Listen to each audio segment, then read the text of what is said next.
Sino yan? Sino yan? Sir? Ay, sir. Ay! Good evening, sir. Good evening.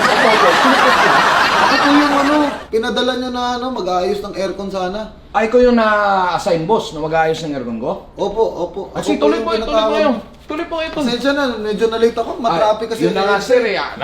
Maimbing na sana, magpapahinga na sana ako. Pero okay lang tol kasi hinihintay din talaga kita. Tulog na ngayon kasama ko tol. Makikita mo. Hindi na tulog tol.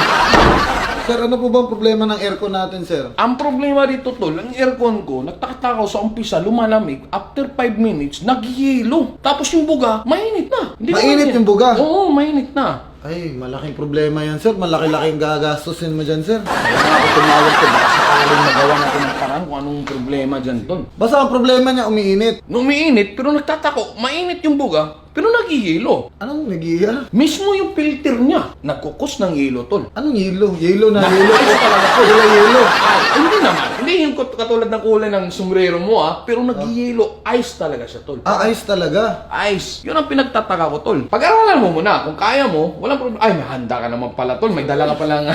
Yan talaga, tol. Pagbukas sa mga ito, walang problema. Alam ko yan, eh. Alam mo, sir, ano na kasi ako, 50 years na po akong nag-ayos ng aircon. Experience mo talaga. Experience Kahit ko anong yan. mangyari dyan, alam mo talaga kung anong mangyari dyan. Sir, good evening din, sir. Good evening pala. Hindi pare, at hindi ng init ng katawan nito, nagkukos ng hilo dyan, pare. Yun ang problema ko, pare. Pero ako naman, pare, may kaalam ako sa aircon, pero ngayon lang ako naka-encounter ng ganito, pare. Nag-yelo. May alam ka sa aircon. Oo, kasi nag-aral ako sa TISDA ng pare. Pare, sinisira mo naman, pare. Dahil ba yung pare?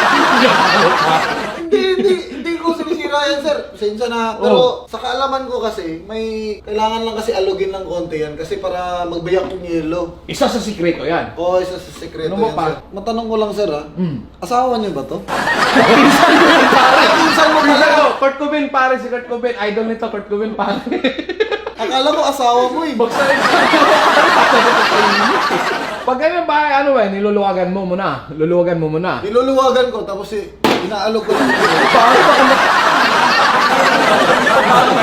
Sir, nakita niyo to, sir? Oo. Ang problema kasi dito, kailangan niyo lang ganyan. Alug-alugin talaga, pare. Alugin mo lang. Ay, dandahan naman, sir. Sir, dandahan, sir. Dahan-dahan Baka mo lang. mawala yung function yan, sir. I-remote ko, sir. Ano ang problema, sir? Ano niyo lang palagi. Pag sobrang lamig siya, takpan niyo lang ng ganun, ganyan. Di-remote yan, eh. Inverter pa yung pare. Ay, di remote na to? Di-remote yan, pare. Di mo ba alam? Di-remote. Ay, pinsan. Nasaan ba yung remote yan? Saan na ilapag, pare? Sorry, sir, di ko kasi... Sabog ata itong kasama mo, sir.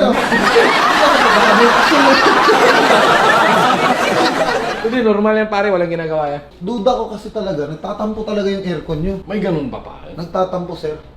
Alam mo, ewan ko lang kung maniniwala ba kayo sa sabihin ko. Kasi ako kasi, sir, sa 50 years na nag-aayos ako ng aircon, sir, yung mga aircon na yan, sir, nakakaramdam ng ano yan? Ako, naniniwala ako kasi Nakakaramdam ng emosyon sa bahay yan, sir. totoo yan kasi ako naman, lahat ng bagay, pag inaalagaan mo, may pakiramdam yan. Di ba? Oo, tama, sir. Tumatagal, di ba? Pag Oo. inaalagaan Pag may kasama kayo ganito katahimik, sir, may something talaga sa bahay. Makatampo.